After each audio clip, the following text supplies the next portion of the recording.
Week 5, guys, and our emotions towards food. Reflection, motivation, and drive.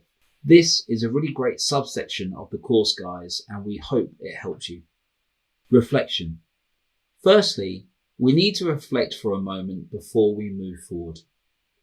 This is done by addressing your issues with food and accepting the fact that you're not superhuman. You have a life and want to have fun and experiences to go along with your food. Not to stop enjoying life because you can't eat, that's not living. However, you may have issues with self-confidence or image, which might have been taught to you at some stage by a family member or friend. These issues are 100% natural and everyone has them. It's normal, but to help you, we suggest writing some of these barriers down so they are clearer in your head and not just passing thoughts. Motivation. To motivate yourself to do something, you need to reflect. Once you have reflected on the issue or problem, you can then begin to set realistic goals that you can achieve, let's say within 8 to 12 weeks. They don't need to be huge. In fact, the smaller, the better. Short-term goals help us to picture and achieve far greater than long-term goals that start with tons of enthusiasm but fizzle out halfway through. Better to design short-term goals that reflect forward to your long-term goals. Drive. The hardest thing to do is to admit any misconceptions or bad habits you may have with food. Hands down, the most difficult thing. But if you have written some, if not all of them down, then we take our hats off to you. Well done. The second hardest thing is to then reflect again and to write yourself a small number of goals for you to achieve. Now comes the easy part. The drive is already there. You have just written it down. The goals you have set for yourself are in front of you. Now you must make steps to achieve them.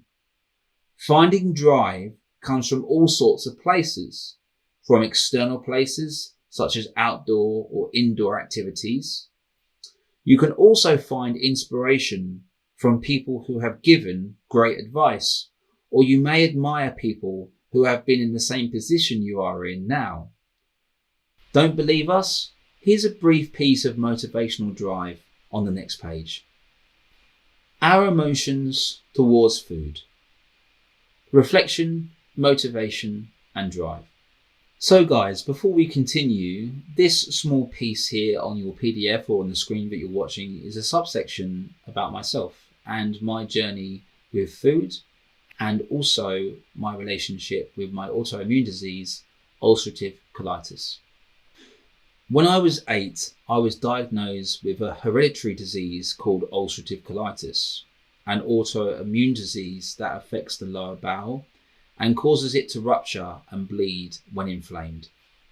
The disease seemed to be dormant in the winter and active in the summer, often leaving me hospitalized and having time off school.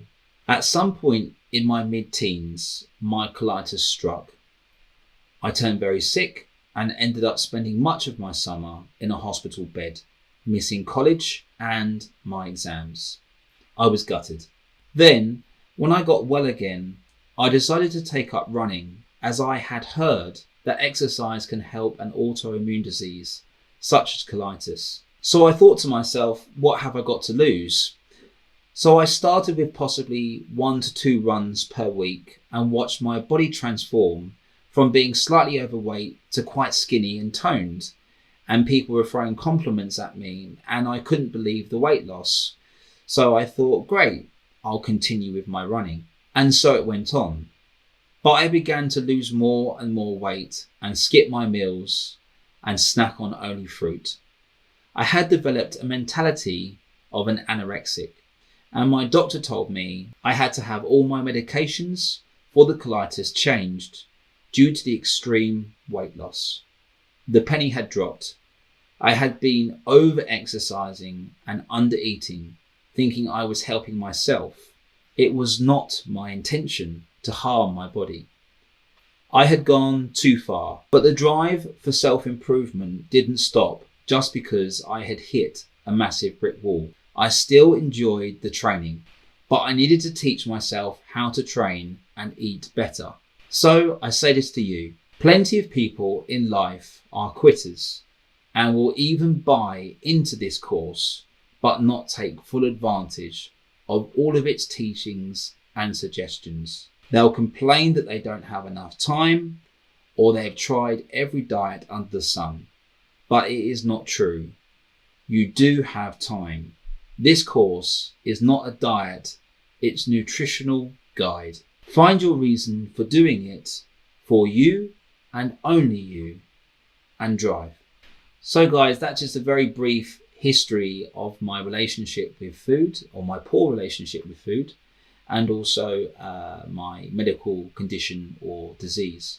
Now you may think that what I've said there is maybe slightly too harsh, especially on the third paragraph.